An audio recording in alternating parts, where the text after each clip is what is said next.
quatre coins du monde, ils sont revenus sur la terre de leurs aïeux. Rejoignez-nous tous les jours pour découvrir leur histoire. Avec Eve Bocara Et Eliana Gurfinkel. Immigration. C'est tous les jours sur Studio Kalita.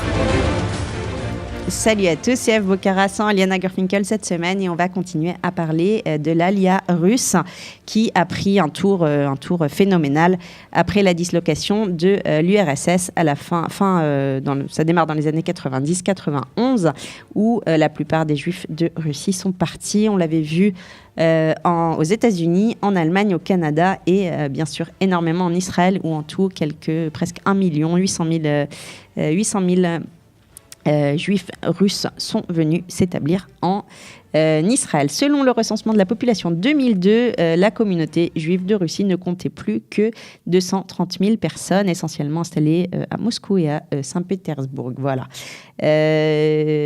ils sont partis. Ils étaient, avec la libération de la Russie, ils étaient soucieux d'améliorer leur niveau de vie et d'offrir un meilleur avenir à leurs enfants. C'était les raisons qui y étaient données, mais aussi par crainte de l'antisémitisme et de la situation en Russie jugée instable. Donc on l'a dit, ils vont partir aux États-Unis, puis en Israël. Alors, la question du judaïsme de ces juifs russes a bien sûr posé un gros problème. Près de 35% de ces immigrants auraient eu des femmes et des enfants non juifs.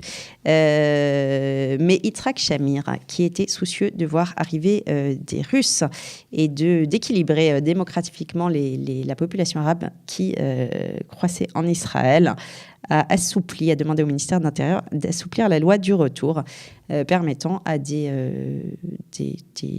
Russes qui avaient un simple parent juif d'obtenir la nationalité israélienne. Et c'est ainsi qu'on a vu arriver pour la première fois dans l'État d'Israël un certain nombre de personnes non juives, même s'il est assez difficile de trouver le pourcentage de Russes qui ne seraient pas juifs. On parle de 50% de ces membres de cette alia soviétique. L'autre moitié, la moitié juive des Russes, on la distingue pas tout à fait de la première parce qu'elle est absolument laïque. Les gens qui viennent ici sont laïques, ce qui n'a pas été sans incidence sur la société israélienne. 800 000 personnes, on le rappelle.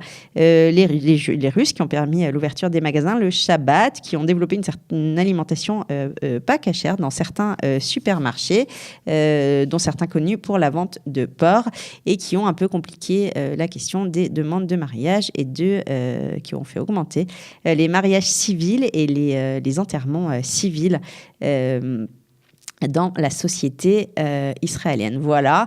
Et bien sûr, on le sait aussi, en termes politiques, la communauté russe en Israël a eu énormément d'influence avec le parti Israël Beitenu, ses revendications anti-religieuses, là encore, l'élection de Lieberman, d'Avigdor Lieberman, qui vient de se prononcer contre la loi sur la fermeture des magasins le Shabbat. Donc cette influence laïque continue dans le pays.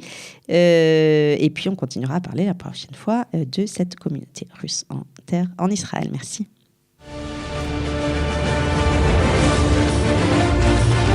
Des quatre coins du monde, ils sont revenus sur la terre de leurs aïeux. Rejoignez-nous tous les jours pour découvrir leur histoire. Avec Eve Bocara et Eliana Gurfinkel. Immigration. C'est tous les jours sur Studio Kalita.